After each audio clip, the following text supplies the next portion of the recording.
Hoy tenemos Ujú. con nosotros, gente, a Pedro, que ha sido majísimo porque le escribí ayer en plan súper rápido y me dijo, vale, venga, vamos, y además hoy estás muy ocupado, que lo he leído ahí en Twitter, que justo se te ha venido todo encima y encima tenemos unos problemas del micro. Lo siento un montón, pero muchísimas gracias, Pedro Morel, por venirte a comentar esta noticia.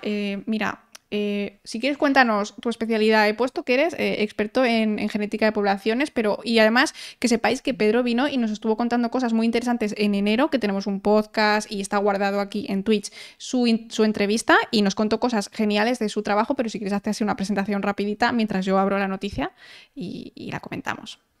Pues estoy terminando ahora en un par de meses, termino mi doctorado en genética de poblaciones y en evolución humana, pero no trabajo con humanos, ¿vale? Yo trabajo con animales domésticos, sobre todo ovejas, y básicamente lo que hago es estudiar cómo han evolucionado estos animales domésticos, qué tipo de sucesos han quedado registrados en su genoma y cómo, no solamente cómo han cambiado ellos, sino cómo los hemos cambiado nosotros Ujú. y cómo esto se correlaciona con los cambios genéticos, antropológicos y culturales de las poblaciones humanas.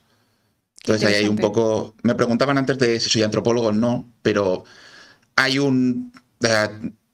colaboramos con antropólogos, con arqueólogos, con historiadores, depende Ujú. del, del rango temporal del que estemos hablando, ¿no? Claro, es que la genética, pues tienes una parte de la foto, por decir, una parte del puzzle y necesitas para El entender contexto. todo. Claro, el contexto. El Interesante. contexto. Si no tienes contexto, no tienes información. O sea, sabes que el número sube, el número baja y ya está. Claro, No, claro. Pero no entiendes por qué han pasado las cosas y cuál puede claro. ser la razón. Vale, entonces mira, te enseño aquí la noticia, vale, que se ve la mitad, pero os leo yo un poco. La he sacado de Sync, pero en realidad el titular está igual en todas partes y yo tengo que decir que yo no lo había leído hasta que vi tu tweet al Aquí respecto. Ahí está el paper. el paper. Que yo no lo he podido sacar porque está desde mi casa, lo tengo sin open access. O Sí, sea, está bajo un paywall, sí. exacto. Entonces el titular es: la humanidad estuvo al borde de la extinción con solo 1.200 individuos vivos. Uf, Sí. esto suena El, catastrófico. le han quitado 80 al paper. Según el paper son 1.280, claro. 1280. Pero hay, hay varias cosas que no me están gustando nada sobre cómo se está reportando Uh -huh. este resultado, ¿vale? Lo primero es que este estudio en realidad es una prueba de concepto de un método nuevo. Un método que de funcionar, como dicen que funciona, tiene muy buena pinta, Uh -huh. ¿vale? Este método no es el primero que tenemos de este estilo, que lo que hacen es inferir la población efectiva. Hay otros anteriores, pero ninguno era capaz de mirar tan atrás. Vale. ¿Vale? O sea, meterse con un poco de precisión en más de medio millón de años, 1 millón de años, es bastante potente. O sea que si esto se corrobora que con lo que ven en simulaciones, de verdad, Ocurre. claro, o sea, Ocurrió. refleja la realidad y es fiable, va a ser un método súper potente. Pero Pero Pedro, una pregunta. ¿Este método se hace analizando genomas actuales o genomas pasados? los han utilizado con genomas modernos. Está pensado para utilizarlo con genomas modernos. Uh -huh. Una de las cosas que estaría bien probar es si funciona igual de bien con ADN antiguo. Uh -huh. Uh, en principio debería, porque lo que hace es que si me pongo a explicar esto va a ser muy técnico, pero se centra en estudiar la distribución de mutaciones Uh -huh. dentro del genoma, ¿vale? Teniendo en cuenta que las mutaciones ocurren de manera aleatoria, pero dentro de cada X tiempo se va fijando una Uh -huh. mutación por lo que sabemos de cómo funcionan las células y cómo funciona la reproducción, vosotros los genetistas como que podéis establecer cada millón de años X mutaciones a ojillo. Sí, Lo que pasa es que gente muy inteligente, que sabía mucho de estadística, decidió que lo de los años era un follón enorme. Entonces trabajamos con generaciones. Ujú. Luego Vale, ya tú, si quieres darle una fecha, entiendo. multiplicas por cuánto tiempo más o menos Ujú. lleva pasar de una generación a otra y ya tal. Pero en general, si no quieres pillarte los dedos, generaciones. Vale, En humanos, normalmente de media tenemos 3 generaciones, o sea, 3 mutaciones por generación. vale. En todo el genoma, ¿eh? O sea, estamos hablando Sí, sí, sí. de 3 por 3,6 billones. Claro, o sea que de lo que me da mi padre y de lo que me da mi madre, yo no soy una copia exacta, sino que 3 letras son mías únicas. Las he mutado por propio, bueno, De media, sí. sí, de media. Puede ser 10 o puede ser 0, pero estadísticamente, ¿no? Ujú. Sí. Vale. De todas maneras, este estudio ha recibido bastantes críticas de otra gente que trabaja en genética de poblaciones, sobre todo de métodos, porque, como he dicho, en realidad es una prueba de concepto, no es No es un como, estudio es así que seguro. esté investigando esto en concreto. Es algo que, pues simple y llanamente, estaban probando, han hecho una serie de simulaciones para ver que el algoritmo realmente funciona. Ujú. Entonces tú simulas genomas, los pasas por tu algoritmo y entonces compruebas a ver si hay un match, si coinciden los resultados o si está completamente fuera Ujú. de rango, y lo han comparado con otros modelos. En general, el algoritmo en simulaciones funciona muy, muy bien. Ujú. ¿Vale? Mucho mejor que la mayoría de algoritmos que estamos utilizando hasta la fecha, que se caracterizan normalmente por ser bastante ruidosos y, ¿sabes? Sí. Siguen más o menos el mismo patrón, pero, ¿sabes? O sea, Ujú. un montón de subidas y bajadas que en realidad son ruido. Claro. ¿Sabes? Que no son... Para los tontos como yo, como si fuese, en plan, como si la barra de error, que entiendo que no hay barra de error, pero como si fuese Ujú. casi enorme. O sea, que no te Sí, puede. Ujú.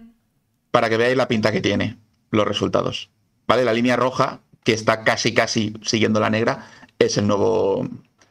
el nuevo método, los otros son los antiguos. Y claro, Ah, pues claro. sí, más o menos siguen la misma tendencia, pero Ujú. suben, bajan, Entiendo. ¿sabes? Entonces, siempre con este tipo de métodos hay que tener bastante cuidado de no reportar cambios a menos que sean muy bruscos, porque siempre hay Entiendo, ruido sí. de por medio.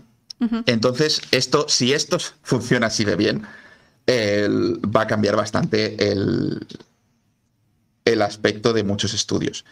El tema es que han encontrado, cuando lo han aplicado a poblaciones de verdad, ¿vale? A poblaciones modernas, Ujú. 3.300 y pico humanos en total, que luego los han dividido por poblaciones y bueno, pues han calculado esta trayectoria, ¿no? Pues han encontrado un cuello de botella brutalísimo. Se ve, a ver si... Aquí. Sí, se ve muy ¿Sabes? O claro. sea, brutal. Ujú. Que el resto de herramientas pues ni se lo huelen. O sea, ni lo Básicamente vieron. porque está justo en el momento en el que la mayoría de ellas empiezan a perder sensibilidad. O sea, ya Muy atrás en el tiempo, ¿no? exactamente. Anda. Estas herramientas, si estás muy, muy lejos en el tiempo, muy cerca en el tiempo, no funcionan bien. Ujú.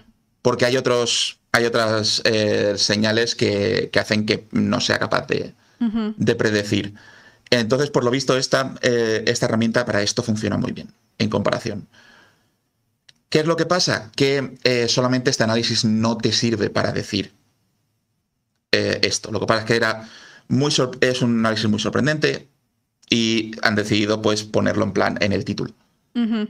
Entiendo. Y toda la prensa lo ha reportado como, ¿sabes?, el descubrimiento del siglo. O sea Esto, que básicamente era como un estudio para, mira, hemos diseñado este algoritmo y mira qué bien funciona. Y una de las sí, cosas que sí, hemos encontrado es que seguramente en el pasado hubo un cuello de botella en el que había alrededor de tantas personas, que ahora hablaremos de lo que es población efectiva, que lo han preguntado en el sí. chat. Y es un estudio de más cosas, de más ejemplos, pero ese es el que han utilizado en el título y entonces la prensa es lo que ha traído. Entiendo. Sí, eso es lo que ha hecho que en lugar de publicarlo en una revista específica de metodología, de Anda. genética de poblaciones, bioinformática y tal, o directamente de matemáticas, que esto también se publica mucho porque es un paper bastante teórico, pues se ha publicado en Science. Y claro, Science es lo que es una revista pues muy llamativa, que quiere Science que los titulares sean X. Claro, es una revista de un altísimo impacto, es además para un público muy generalista. Entonces, la historia que te cuenta, aunque en realidad el paper y el trabajo siga siendo el mismo y son casi todo simulaciones y tal, pues obviamente oye, mira, tenemos un método que funciona muy bien, pues no colocas un paper en Science. Claro. Exacto. Es que, o sea, entonces lo que han hecho mal realmente ha sido un poco el enfoque que le han dado. En realidad, sí, porque necesitas más cosas. No significa que lo que han hecho esté mal o que la señal sea falsa.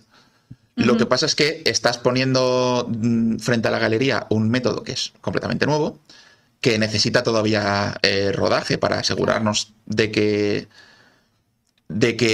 dónde funciona, dónde peta, dónde es realmente fiable. Y si tú quieres de verdad probar esto, habría que darle la vuelta al paper, habría que empezar con este análisis y entonces hacer hacer otros análisis con otras metodologías que también apoyen este resultado. Yo, por ejemplo, en el texto que estaba escribiendo ayer, tengo varios resultados que los reporto y lo siguiente que dice es ningún otro análisis concuerda con este resultado. Es decir, lo mismo sí que es de verdad, porque no tengo ninguna razón para sugerir que sea un artefacto, ¿sabes? Pero si tú tienes varios métodos que están mirando a cosas ligeramente diferentes y uno te dice que algo pasa y el resto no lo ven, no es que lo contradigan, es que simplemente no lo ven. Pues ya, no puedes comprobarlo. Es como si solo lo veo yo, pero no lo ve nadie. ¿Cómo sé si no...? Claro. O sea... Exactamente. Exacto. O sea, necesitas mucho más peso, sobre todo para algo tan tocho como esto. Que sí que es cierto que se cree que más o menos por esta época fue cuando se unieron los dos cromosomas que hoy en día forman el cromosoma 2. ¿Vale? Porque esto... la gente que no está puesta en primates se sorprende un poco cuando hablamos de ello, pero en realidad la mayor parte de primates tienen dos cromosomas 2. Porque como le pusimos los nombres con los nuestros... pues 2A y 2B. Claro, ellos tienen 2A y 2B y nosotros tenemos 2. Y ya está. Porque si hubiera sido al revés, nosotros no tendríamos el 3, por ejemplo. Claro, o sea, sería... Nomenclatura. Sí, sería un cromosoma 2-3. Exacto. Pero bueno, el caso es ese, que esta fusión del cromosoma está bastante estudiada, pero como no tenemos genomas tan antiguos de humanos, pues no la tenemos molecularmente datada.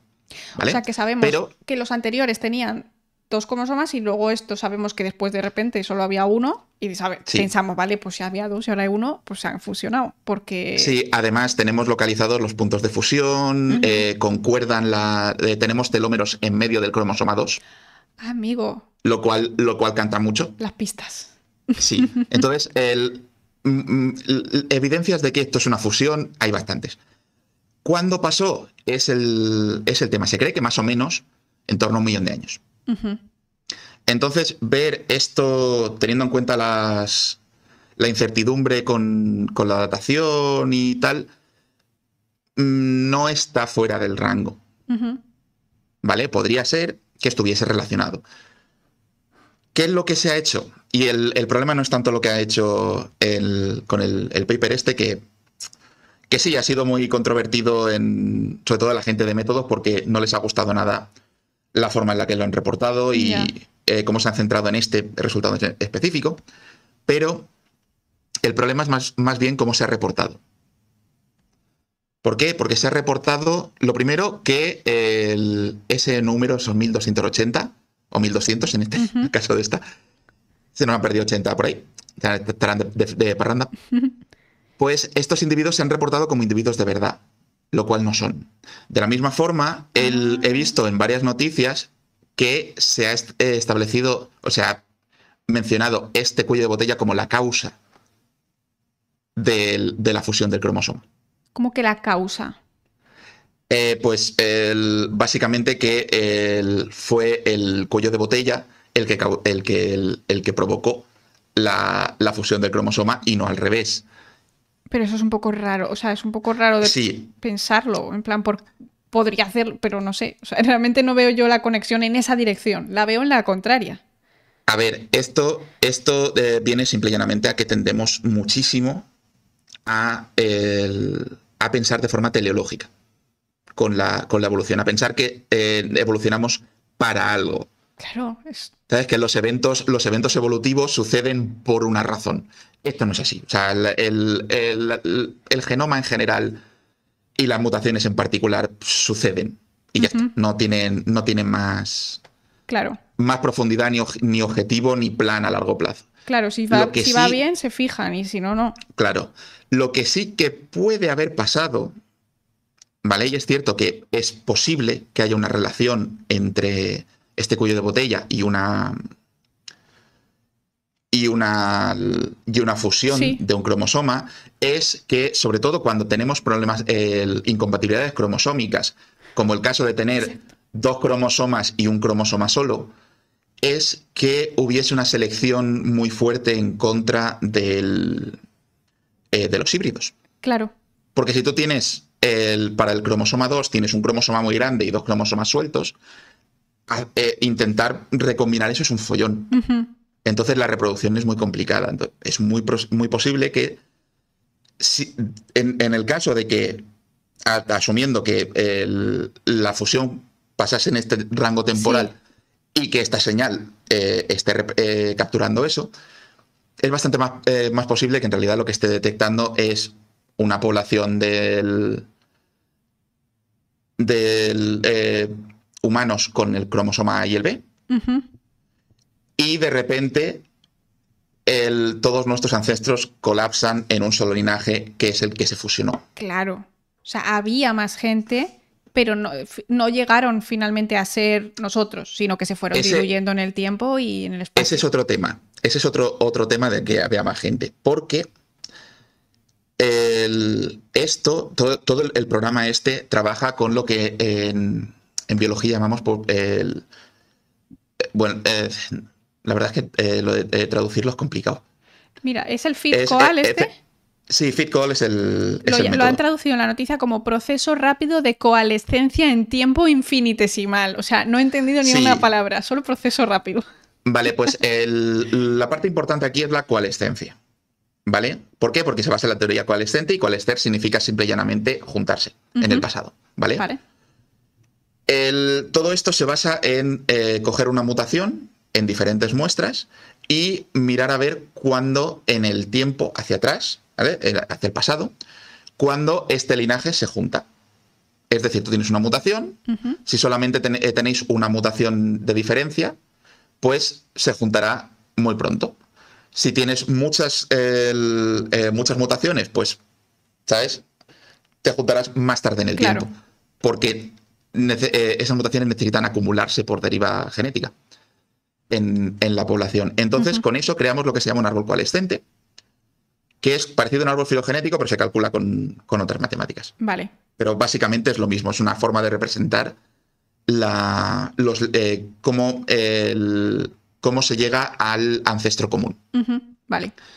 Y gracias a esto, al cómo van juntándose los linajes, pues utilizan una fórmula para traducirlo a el tamaño poblacional efectivo. ¿Vale? Y esto es lo que quería decir antes, que es un término que no me gusta nada cómo se traduce en castellano, pero simple y llanamente significa que estamos dando un tamaño poblacional que no es cierto. Claro, ¿vale? Es una mentira útil. O sea, es una mentira útil. Este titular no representa la Sí. realidad. No había No. 1.200 individuos vivos. No. El tema es que cuando hablamos de tamaño poblacional efectivo, el efectivo está ahí justamente para eso, para decir que no es un censo. Ujú.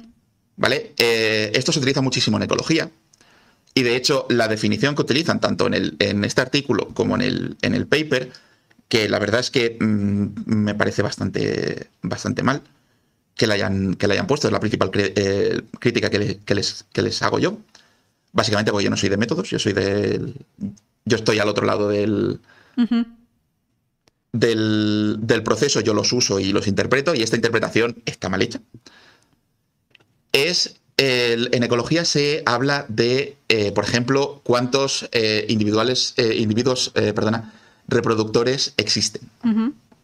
¿Vale? Como tú, en ecología, lo que te interesa es cuántos individuos pasan de una generación a otra, o cuánta es la descendencia, o cuánto es el fitness, Ujú. los individuos que no se reproducen, o que son muy jóvenes, o que son muy mayores, pues no te afectan al cálculo. Claro. Entonces te enfocas en los que en los que tienen un efecto, la población efectiva, Ujú. y pues puedes usarlo. Dependiendo del tipo de biología que estamos hablando, puedes tener machos y hembras, puedes tener solamente las hembras, puedes contar las parejas, si estamos hablando de individuos estrictamente monógamos. Ujú. Depende del estudio y de la pregunta en concreto, esto significa una cosa u otra. En genética es todavía peor. ¿Por qué? Porque en ecología hablas de individuos, Ujú. de verdad. Solamente que no son todos, son solamente unos pocos. Pero en genética no hablamos de individuos reales. ¿Vale? Hablamos de la cantidad de individuos que tendría que tener una población ideal que cumple con las asunciones del modelo. O sea, ya sé a dónde vas. En plan, 1.200, que todos se reproduzcan, que todos tengan hijos, que todos tengan nietos. O sea, que todo vaya bien hasta hoy. No solamente eso, sino que tienen que estar en equilibrio Hardy-Weinberg, es decir, que no tiene Uno con uno. las frecuencias de sus alelos no tienen que cambiar en el tiempo, que tienen que tener pan-mixi, ¿Qué es eso? que todos con todos, Ah, ¿sabes? Que no hay vale. barreras reproductivas. ¿Vale? Ostras. Hay una serie de requisitos que sabemos todos que son mentiras, pero por eso lo importante de esto no es el valor concreto, Entiendo. sino es si sube o si baja. Y cuánto sube y cuánto baja. Ujú. Por ejemplo, para que os hagáis una idea, un paper que debería de salir relativamente pronto. ¿Tuyo? Mío, sí. Tenemos un análisis de uno de estos métodos que por lo visto no funcionan tan bien. No todo puede Pues funcionar bien, es que al final es ciencia, sí, claro.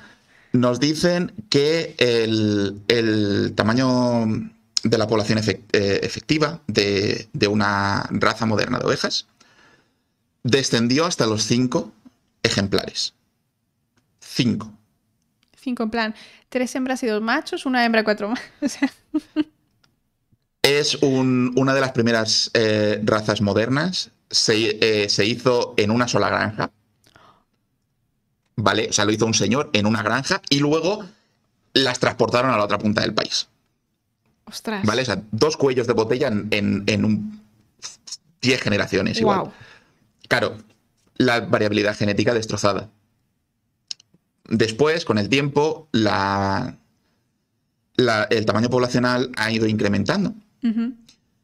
Pero sabemos que hay cientos de miles de ejemplares de esta Claro. raza en concreto. Y sin embargo, la población efectiva total de toda la raza no supera los 1.000 ejemplares. Claro, porque eligen algo, o sea, supongo que a nivel ganadería eliges algunos para reproducirse. A lo mejor pasa similar en toros y vacas. Sí, en todos. De hecho, las vacas también se caracterizan por tener muy, muy bajas poblaciones efectivas. Entiendo. Se cree que cuando se domesticó, la población efectiva de las primeras vacas era de 30 ejemplares. Wow.